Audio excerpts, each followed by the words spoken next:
Hallo und herzlich willkommen zu einem neuen Video hier auf meinem Kanal, hier aus der zukünftigen Brickworld, beziehungsweise hier sind wir ja in dem Raum, in dem eines Tages vielleicht auch die Brickworld sein wird. Ich habe es euch in meinem Video gezeigt, der große Raum, aber dort machen wir heute nichts. Es ist momentan sozusagen nur ein Zwischenlager für die Baustelle. Ihr seht, da liegt ein Türrahmen, hier liegt ein bisschen Wand und hier liegt sehr viel Dämmmaterial. Aber eigentlich geht es darum, dass wir eine Etage höher gehen. Nicht wundern, hier ist überall Müll, das passiert halt einfach durch das ganze Heruntertragen von dem Müll. Hier liegt immer noch Dämmmaterial. Aber hier seht ihr jetzt, wir gehen jetzt einfach mal hier die Treppe hoch. So, dann seht ihr auch, wie es hier eigentlich aussieht.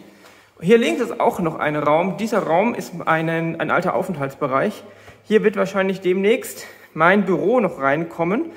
Und direkt auf der anderen Seite geht es in diesen Gang rüber. Ich weiß nicht, ob ich euch den schon mal gezeigt habe. Hier seht ihr noch mehr Abrissmaterial. In dem Raum da drüben wird wahrscheinlich das Steinelager reinkommen. Da schauen wir jetzt aber nicht rein, weil da liegt noch mehr Müll. Und hier seht ihr den aktuellen Stand der Baustelle. Ihr seht, es geht voran. Die erste Wand fällt fast komplett schon. Hier sind noch sehr viele Kabel. Das wird alles dann noch vom Elektriker gemacht. Also die Stromkabel hauptsächlich sind hier unten und die Lichtschalter, die hängen jetzt hier so fröhlich herum. Gehen nach oben in die Decke. Die Tür hier ist ja schon ausgebaut, wie ihr sehen könnt. Und glücklicherweise, die ganzen Kabel gehen darüber. Das heißt, wir können wahrscheinlich relativ einfach die Lichtschalter drüben an die Wand bauen, ohne hier groß rumarbeiten zu müssen. Also wir können wahrscheinlich die ganzen Kabel oben an der Wand, an der Decke entlang legen und dann hier runter. Das sollte vermutlich funktionieren, hoffe ich zumindest. Ansonsten, auch hier habe ich angefangen weiterzuarbeiten. Hier sind schon ersten Scheiben raus und auch hier geht es voran. Und ich glaube, hier um die Ecke, ich weiß nicht, ob ihr das schon gesehen habt, auch hier ist die Arbeit im Begriff. Hier ist schon ein riesengroßes Stück von dieser Wand raus, aber momentan ist mein Ziel tatsächlich erstmal nur, die Wand hier voranzubringen. Und ja, dann werde ich jetzt gleich weiterarbeiten. Das heißt, wir machen jetzt hier einen Cut und schauen mal, wohin die ganze Reise heute in diesem Video noch führt. Aber ich bin schon mal recht zuversichtlich, dass diese Wand heute noch komplett rauskommt. Und mal schauen, wie weit wir heute noch kommen. Wie gesagt, ich bin selber gespannt. Ich hoffe, ihr auch, aber es macht sich auf jeden Fall hier in der zukünftigen Brickworld. So, ich habe jetzt mal das Weitwinkelobjektiv aktiviert, damit man jetzt einfach mal die ganze Wand auf einmal sieht. Und wie ihr sehen könnt, ich habe es jetzt tatsächlich noch hinbekommen, besser gesagt, hier alles rauszumachen. Es ist jetzt nur noch das Gerippe da und eben die ganzen Kabel.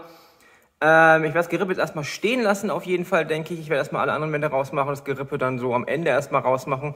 Ich habe hier schon ein bisschen angefangen aufzuräumen. Die größeren Trümmer sind weg, die kleineren kommen noch weg. Diese eine Stütze hier ist mir entgegengekommen beim Abmachen der Verkleidung. Die war scheinbar einfach nicht richtig festgemacht. War auch ein schönes Erlebnis. Ansonsten ist ebenso auch der Türsturz hier rausgefallen beim Rausmachen. Ich weiß auch nicht warum. Aber ansonsten können wir hier mal so einen halbwegs grünen Haken dran machen. Die erste Wand ist soweit jetzt erstmal rausgemacht. Wie gesagt, die Kabel müssen noch neu verlegt werden. Das Gerüst, sage ich schon, das Gerippe hier, die ganze Unterkonstruktion muss noch raus. Es ist jetzt, glaube ich, ungefähr 12 Uhr mittags. Ich mache jetzt erstmal Pause hier. Ich weiß nicht, ob ich jetzt heute noch weiter hier kommen werde. Ich muss auch noch ein paar Dinge sonst so machen. Wir werden auch vielleicht gleich noch ein paar Sachen anschauen, was den Shop betrifft. Und auch was die Brickworld an sich betrifft. Ich habe da noch ein paar Ideen, Planungen etc.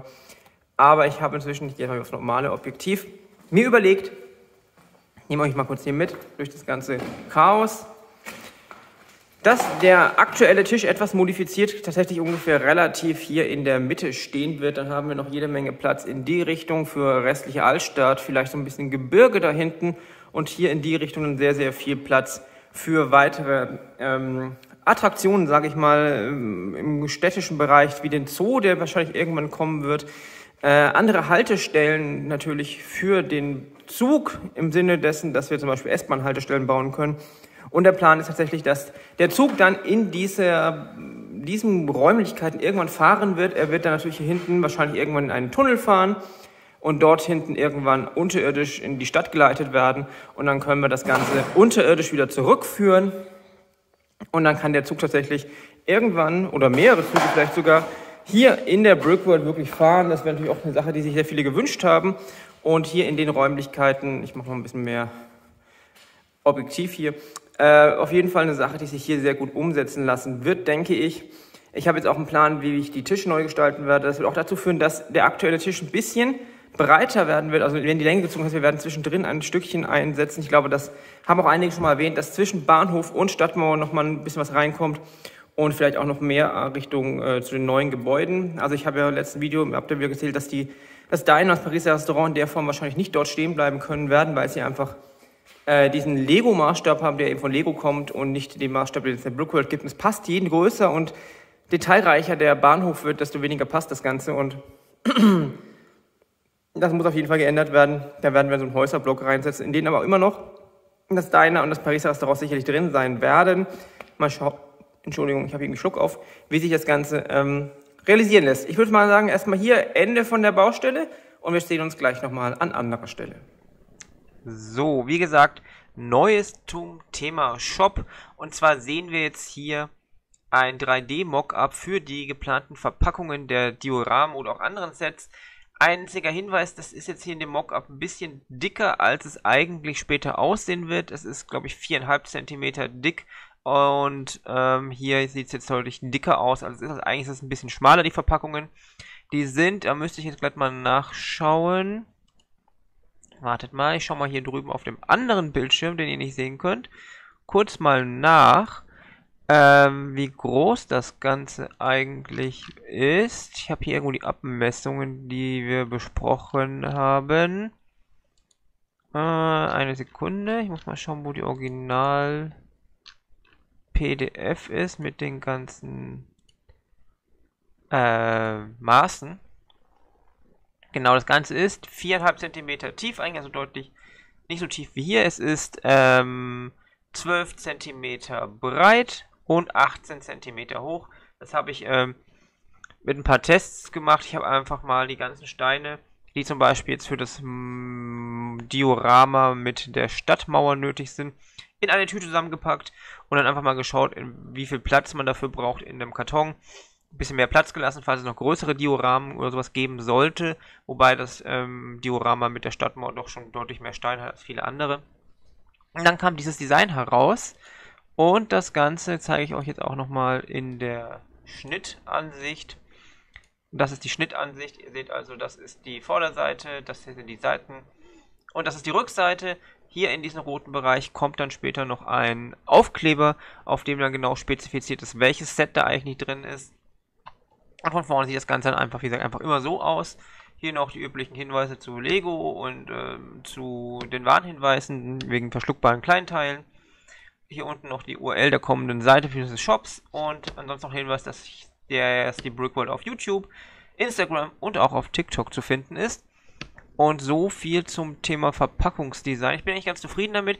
Wir haben auch dafür gesorgt, dass es relativ weiß ist.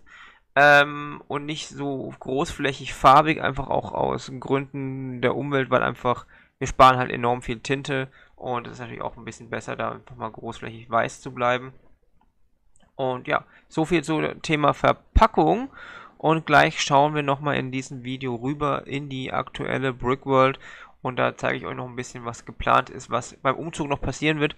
Ich habe es vorhin schon mal angesprochen, dass es ja auch so sein wird, dass ein paar zusätzliche Abstände eingebaut werden, wenn dann der neue Tisch drüben kommt.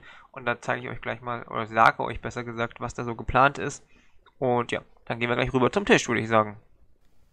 So, und zum Abschluss schauen wir, wie gesagt, nochmal hier in die Brickworld, wie sie momentan aussieht. Hat sich seit dem letzten Update-Video nichts geändert, aber es geht darum, wie die Brickworld sich demnächst beim ersten Umzug verändern wird.